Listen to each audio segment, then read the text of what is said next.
Need study YouTube channel में आपका स्वागत है। इस वीडियो में हम लोग semester 2 tourism and hospitality management का एक इंपॉर्टेंट प्रश्न देखेंगे। प्रश्न हमारा है सतत पर्यटन की अवधारणा का वर्णन करें। Describe the concept of sustainable tourism. तो इस वीडियो में सतत पर्यटन की क्या अवधारणा है, इसका क्या कॉन्सेप्ट है, इसकी क्या संकल्पना है, इसको हम लोग देखेंगे। इससे पहले मैं बता देता हूँ minor subject tourism and hospitality से संबंधित मैंने सारा वीडियो अपलोड कर दिया है, लिंक डिस्क्रिप्शन में है, प्ले लिस्ट भी मौजूद है, जाकर उनको देख लीजिएगा। चलते हम लोग समझते हैं सतत पर्यटन की अवधारणा को। सबसे पहला हेडिंग हम लोग देंगे सतत पर्यटन यानी सस्टेनेबल टूरिज्म। सतत पर्यटन का अर्थ अच्छे से भ्रमण करना है जिससे किसी चीज को कोई नुकसान ना हो, अर्थात वैसी पर्यटन जिसमें लोगों की आवश्यकता और व्यवसायों के संतुलन के साथ साथ पर्यावरण का विशेष ध्यान रखा जाता है, सतत पर्यटन कहलाता है। देखो यहाँ पर हम लोग सस्टेनेबल टूरिज्म या सतत पर्यटन को अपनी भाषा में एकदम आसान शब्दों में समझते हैं। उससे पहले आप समझ लीजिए कि सतत विकास या सस्टेनेबल डेवलपमेंट क्या होता है, तो इनके बारे में आप जानते होंगे। सतत विकास वैसा विकास होता है जिसमें विकास की गति वर्तमान में बना रहता है, पर्यावरण को नुकसान नहीं होता है तथा आने वाली पीढ़ियों के लिए भी संसाधन बचाए रखा जाता है। इसे क्या कहा जाता है, सस्टेनेबल डेवलपमेंट या सतत विकास कहा जाता है। उसी प्रकार से सतत पर्यटन भी संबंधित है। सतत का मतलब है पर्यावरण को ध्यान में रखते हुए विकास की गति को बनाए रखना तथा पर्यटन का अर्थ है यात्रा या भ्रमण करना।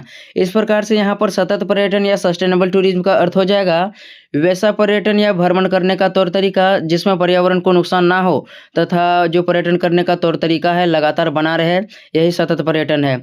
तो यहाँ पर सस्टेनेबल टूरिज्म या सतत पर्यटन का साफ साफ मतलब है वैसा पर्यटन जिसमें प्रकृति को कोई नुकसान ना हो, पर्यटन स्थलों की जो प्राकृतिक सुंदरता है वह लगातार बना रहे, भविष्य में भी लगातार पर्यटक आते रहे, यहाँ पर जिन लोगों को काम मिला है वह भी लगातार काम करते रहे, इसे ही सतत पर्यटन कहा जाता है। तो यह था सतत पर्यटन। ठीक है, नेक्स्ट अभी हम लोग आगे देखते हैं।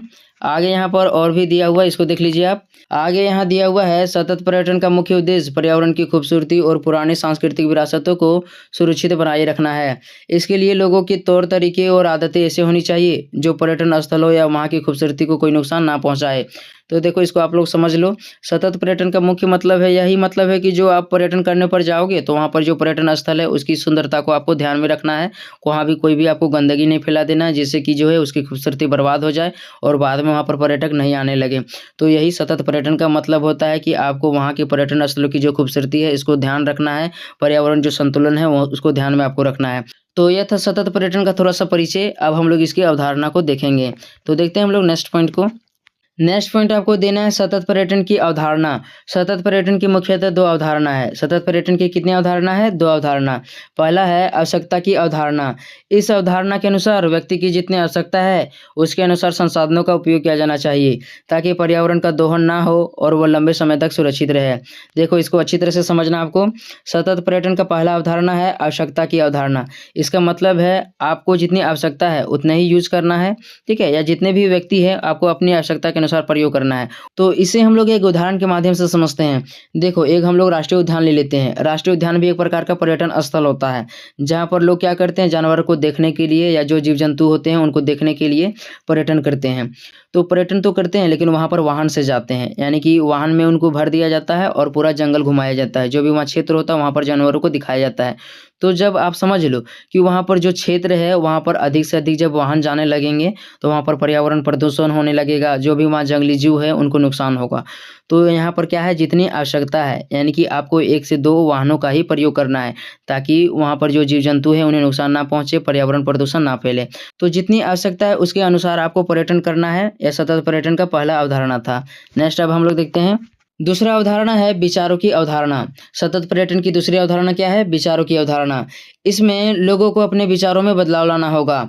मतलब लोगों को यह विचार रखना पड़ेगा कि वह जो कदम उठा रहा है क्या वह आने वाले समय के लिए पर्यावरण के लिए अनुकूल होगा, इससे पर्यावरण या भ्रमण स्थानों की आकर्षण को कोई नुकसान तो नहीं होगा। देखो इसको अच्छी तरह से समझना आपको। यहाँ पर विचारों की अवधारणा कहने का मतलब है जो पर्यटन स्थल है वहाँ पर आपको सकारात्मक विचार रखना है, यानी आप जो वहाँ पर कदम उठा रहे हो वह क्या पर्यावरण के लिए अनुकूल है, वह पर्यटन स्थल की खूबसूरता के लिए अनुकूल है, ऐसा आपको सोचना पड़ेगा। यानी कि देखो आप पान खा रहे हो, उदाहरण के तौर पर हम लोग पान ले लेते हैं, पर्यटन स्थल पर गए, आप वहाँ पर पान खाए और जहाँ मन तहाँ थूक दिए, तो जब वहाँ पान खा के थूक दोगे तो क्या होगा, वहाँ की जो खूबसूरती वह धीरे धीरे खराब हो जाएगी। तो इससे जो भविष्य में पर्यटक आएंगे उन पर प्रभाव पड़ेगा, यानी वे गंदगी वाले इलाकों में नहीं आना चाहेंगे, क्योंकि कोई भी पर्यटक चाहेगा कि मैं गंदगी वाला इलाके में ना जाऊं। तो विचारों की अवधारणा का मतलब यही होता है कि आपको ध्यान रखना है कि जो भी आप गतिविधि कर रहे हो वह पूरी तरह से पर्यटन स्थलों के अनुकूल होना चाहिए। आगे है, इस अवधारणा के अनुसार व्यक्ति को लालची, स्वार्थी या केवल अपनी लाभ जैसी विचारों को नहीं रखना है। देखो यहाँ पर साफ साफ मतलब है, जब कभी भी आप कोई पर्यटन स्थल पर भ्रमण करने के लिए जाते हो तो आपको केवल अपने हितों को ध्यान में न रख करके सभी के हितों को ध्यान में देना है, ताकि वहाँ पर जो पर्यटन की गति है वह लगातार बना रहे। तो यह था सतत पर्यटन की दूसरी अवधारणा, विचारों की अवधारणा। तो सतत पर्यटन की दो अवधारणा थी, पहला आवश्यकता की अवधारणा, जितनी आपकी आवश्यकता है उसके अनुसार आप पर्यटन करें, उसके अनुसार संसाधनों का उपयोग करें, और दूसरा है विचारों की अवधारणा, यानी आपकी जो मानसिकता है वह पर्यटन की प्रति सकारात्मक होनी चाहिए। इसमें नकारात्मक लाएंगे तो वह पर्यटन स्थल जल्द ही मतलब खत्म हो जाएगा। दो अवधारणा थी, पहला आवश्यकता की अवधारणा और दूसरा विचारों की अवधारणा। तो इसे समझ गए होंगे। नेक्स्ट अब हम लोग देखते हैं, नेक्स्ट पॉइंट आपको देना है सतत पर्यटन का उद्देश्य। अभी हम लोगों ने सतत पर्यटन की अवधारणा को देखा, अब हम लोग इसके उद्देश्य को देखते हैं। पहला है आर्थिक विकास। आर्थिक विकास अर्थात पर्यटन स्थलों पर हमें इस तरह से भ्रमण करना है जिससे स्थानीय लोगों को भी लाभ मिल सके, हमारे द्वारा स्थानीय लोगों को कुछ मदद या रोजगार प्राप्त हो सके। यही सतत पर्यटन का मुख्य उद्देश्य है। देखो सतत पर्यटन का पहला उद्देश्य है आर्थिक विकास करना है, आर्थिक सहायता प्रदान करना है।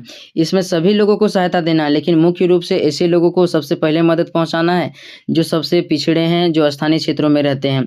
उदाहरण के लिए, जब कभी आप किसी पर्यटन स्थल पर जाते हो तो स्थानीय क्षेत्रों में रोडों के किनारे बहुत सारे लोग सामानों को बेचते हैं। तो जब कभी भी वहां पर आप जाते हो तो उनको सामानों को भी खरीदना है जिससे उनको रोजगार मिल सके और उनका जीवन यापन चल सके, कुछ उन्हें पैसा मिल सके। ठीक है, तो सतत पर्यटन का पहला उद्देश्य था आर्थिक विकास करना था। आर्थिक विकास का मतलब है गरीब वर्गों को सहायता पहुंचाना है। आगे उदाहरण के रूप में आप देख सकते हो, उदाहरण यहाँ पर है, सड़कों के किनारे स्थानीय लोगों द्वारा सामानों को बेचते हुए देखने पर उन्हें खरीद लेना। तो मैंने इसको बता ही दिया, जब कभी भी आप किसी पर्यटन स्थल पर जाते हो, ना केवल पर्यटन करने ही बल्कि जहाँ भी जाते हो, यदि स्थानीय क्षेत्रों द्वारा कुछ सामान बेचा जा रहा है तो उनको खरीद लेना है, इससे उनको आर्थिक सहायता होगा। तो इनको समझ गए होंगे। देखते हैं अगला हम लोग। सतत पर्यटन का दूसरा उद्देश्य है पर्यावरणीय विकास। इसमें हमें पर्यावरण को सेफ रखना है, उन्हें नुकसान नहीं पहुंचाना है। अर्थात सतत पर्यटन में हमें पर्यावरण नुकसान से संबंधित कोई भी गतिविधि नहीं करनी है। इसमें पर्यटक या पर्यटक से संबंधित व्यक्तियों द्वारा की गई सारी गतिविधियां इको फ्रेंडली होनी चाहिए। देखो यहाँ पर सतत पर्यटन का दूसरा उद्देश्य क्या है, पर्यावरणीय विकास है। इसका मतलब है कि आपके द्वारा जो भी गतिविधि किया जा रहा है पर्यटन स्थलों पर, वे सभी पर्यावरण के अनुकूल होना चाहिए। जैसे वाहनों के द्वारा पर्यटन स्थल पर जाया जाता है, तो पर्यटन स्थल पर जाते हैं तब आपको इलेक्ट्रॉनिक संसाधनों का प्रयोग करना है, इलेक्ट्रॉनिक वाहनों का प्रयोग करना है जिससे प्रदूषण ना फैले। तो सतत पर्यटन में पर्यावरण के विकास पर ध्यान दिया जाता है। ठीक है, उदाहरण के तौर पर आप यहाँ देख सकते हो, स्थलों का भ्रमण करने के लिए इलेक्ट्रॉनिक गाड़ियों का उपयोग किया जाना चाहिए ताकि पर्यावरण प्रदूषित ना हो। तो आप इसे समझ गए होंगे, यह सतत पर्यटन का दूसरा उद्देश्य था, पर्यावरणीय विकास। नेक्स्ट देखते हैं हम लोग। तीसरा उद्देश्य है सामाजिक समानता। पर्यटन स्थलों या आसपास के स्थानों में जातिगत या भेदभाव से संबंधित कोई भी गतिविधि नहीं होनी चाहिए। अर्थात सतत पर्यटन के द्वारा लोगों में भेदभाव या छुआछूत जैसी भावनाओं को खत्म करना है। इसमें हमें सभी वर्गों के लोगों को एक साथ लेकर चलना है। देखो सतत पर्यटन का तीसरा उद्देश्य सामाजिक समानता। इसका मतलब है कि हमको छुआछूत जैसी भावना को खत्म करना है, हमें इस प्रकार की कोई भी भावना नहीं रखना जिससे किसी को ठेस पहुंचे। इस उदाहरण के तौर पर आप बहुत सारे लोगों को देख करके ही उसके धर्म को पता कर सकते हो कि वे कौन से धर्म के हैं, कौन से जाति के हैं। तो इस प्रकार से हमें नहीं रखना है कि वे इस धर्म के, उस धर्म के हैं, सभी लोगों को हमको एक साथ लेकर चलना है। यही सतत पर्यटन का मुख्य उद्देश्य है। ठीक है, नेक्स्ट अब हम लोग देखते हैं। चौथा पॉइंट है सांस्कृतिक विविधता का सम्मान। अलग अलग समुदाय या पर्यटन से संबंधित स्थलों का अपनी अलग अलग सांस्कृतिक पहचान होती है, जिसके माध्यम से पर्यटन व्यवसाय का कार्य चलता है। इसमें दर्शकों या पर्यटकों को स्थलों की सांस्कृतिक विरासत, परंपराओं और विविधताओं को हमेशा बनाए रखना चाहिए। देखो इनको अच्छी तरह से आप समझ लो। यहाँ पर सांस्कृतिक विविधता का मतलब है जो हमारे देश में पर्यटन स्थल है, जो सांस्कृतिक पहचान है हमारे देश की, उनको, उनकी खूबसूरती को हमें बनाए रखना चाहिए। सांस्कृतिक स्थल में बहुत सारे स्थल हैं, जैसे ताजमहल हो गया, लाल किला हो गया, इंडिया गेट हो गया। इस प्रकार से ऐसे बहुत सारे स्थल हैं जिनकी एक अलग पहचान होती है। सब स्थल का एक अलग अलग सांस्कृतिक इतिहास है, तो सतत पर्यटन क्या करता है, जो देश के सांस्कृतिक विविधता है, सांस्कृतिक पर्यटन स्थल है, उनको सम्मान देता है, उनकी विविधता को हमेशा बनाए रखने का प्रयास करता है। ठीक है, इसे हम लोग उदाहरण के माध्यम से समझते हैं। उदाहरण दिया हुआ है, भारत में कई ऐसे ऐतिहासिक स्थल हैं जैसे लाल किला, ताजमहल, कुतुब मीनार। इनका अपना एक अलग ऐतिहासिक और सांस्कृतिक महत्व है। अतः इन स्थलों पर भ्रमण करते समय हमें इनकी सांस्कृतिक खूबसूरती को हमेशा बनाए रखना चाहिए। तो मैंने सभी पॉइंटों को लगभग मैंने बता ही दिया है। आप जब भी कभी पर्यटन स्थल पर जाते हो, जो भी पर्यटन स्थल है उनकी खूबसूरती को बनाए रखने का प्रयास करना है, क्योंकि प्रत्येक पर्यटन स्थल की एक अपनी सांस्कृतिक रीति रिवाज है और उनकी एक सांस्कृतिक पहचान है। इनको बनाए रखने के लिए हमारा फर्ज बनता है और सतत पर्यटन भी यही चाहता है। तो यह चौथा विकास था, यह चौथा उद्देश्य था। नेक्स्ट अब हम लोग देखते हैं, पांचवा पॉइंट है आगंतुकों की संतुष्टि। लिंग, जाति, विकलांगता या अन्य चीज़ों का भेदभाव किए बिना सभी प्रकार के आगंतुकों या पर्यटकों को सुरक्षित और संतोषजनक अनुभव प्रदान करना ही सतत पर्यटन का मुख्य उद्देश्य है। देखो, इनको आप अच्छी तरह से समझ लो। आगंतुकों की संतुष्टि करने का मतलब है, बहुत सारे लोग जो होते हैं ना विकलांग होते हैं, यानी पर्यटन की करने जाते हैं तो विकलांग भी तो जाते होंगे। इसके अलावा भी ऐसे बहुत सारे जाति धर्म के लोग होते हैं जिन्हें आज भी समाज में पसंद नहीं किया जाता है। तो हम लोगों को ऐसे भेदभाव नहीं रखना है। सतत पर्यटन क्या कहा जाता है, चाहे आप विकलांग हो, किसी भी जाति धर्म से हो, आप सतत पर्यटन कर सकते हो। सतत पर्यटन में आपको भ्रमण कराया जाएगा, आपके हितों को ध्यान में रखा जाएगा। तो यह था आगंतुकों की संतुष्टि। ठीक है, पांचवा उद्देश्य। नेक्स्ट देखते हैं हम लोग, छठा उद्देश्य है जैव विविधता। सतत पर्यटन का मुख्य उद्देश्य जैव विविधता को बनाए रखना है। प्राकृतिक पर्यटन स्थल में पाए जाने वाले विभिन्न प्रकार के वन्य जीव जंतुओं के प्राकृतिक क्षेत्रों, आवासों और उनको संरक्षण प्रदान करना है, ताकि उन्हें नुकसान ना पहुंचे और समान रूप से प्रकृति में जीवों की जो विविधता है वह बनी रहे या उनकी संख्या लगातार बढ़ती रहे।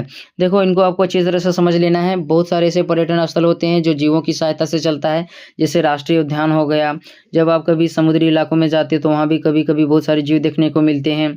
इसके अलावा भी बहुत सारे अभ्यारण्य होते हैं जो पर्यटन जो होते हैं ना जीवों की सहायता से चलता है। तो जब कभी भी आप उन स्थानों में जाते हो तो हमें उनकी विविधता को हमेशा बनाए रखने के प्रयास करना है, हमें उन्हें नुकसान नहीं पहुंचाना है। यानी बहुत सारे लोग क्या करते हैं, पर्यटन करने जाते हैं और जीवों को मतलब शिकार कर लेते हैं। तो इस प्रकार से कोई भी हमें काम नहीं करना है, यानी कि जीवों की विविधता को हमेशा बनाए रखने का प्रयास करना है। तो सतत विकास जैव विविधता को हमेशा बनाए रखने का प्रयास करता है। ठीक है, नेक्स्ट अब हम लोग देखते हैं, सातवां उद्देश्य है संसाधनों का संरक्षण।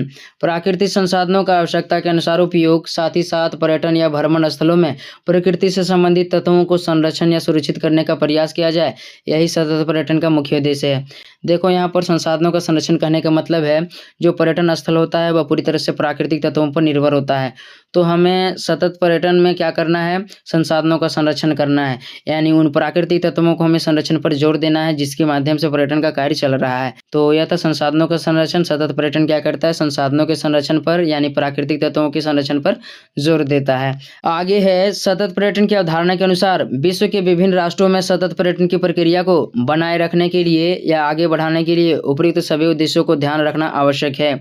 तो अभी हम लोगों ने उपयुक्त में लगभग 6 से 7 उद्देश्यों को देखा जो सतत पर्यटन के उद्देश्य थे। तो सतत पर्यटन की अवधारणा को बनाए रखने के लिए इन सभी उद्देश्यों को हमें ध्यान में रखना है।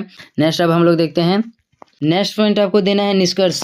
इस प्रकार से उपयुक्त तत्वों के आधार पर स्पष्ट है कि वैसे पर्यटन जिसमें मनुष्यों की आवश्यकता के साथ साथ विभिन्न प्रकार के जीव जंतु और पर्यावरण का विशेष ख्याल रखा जाता है, यही सतत पर्यटन की अवधारणा है।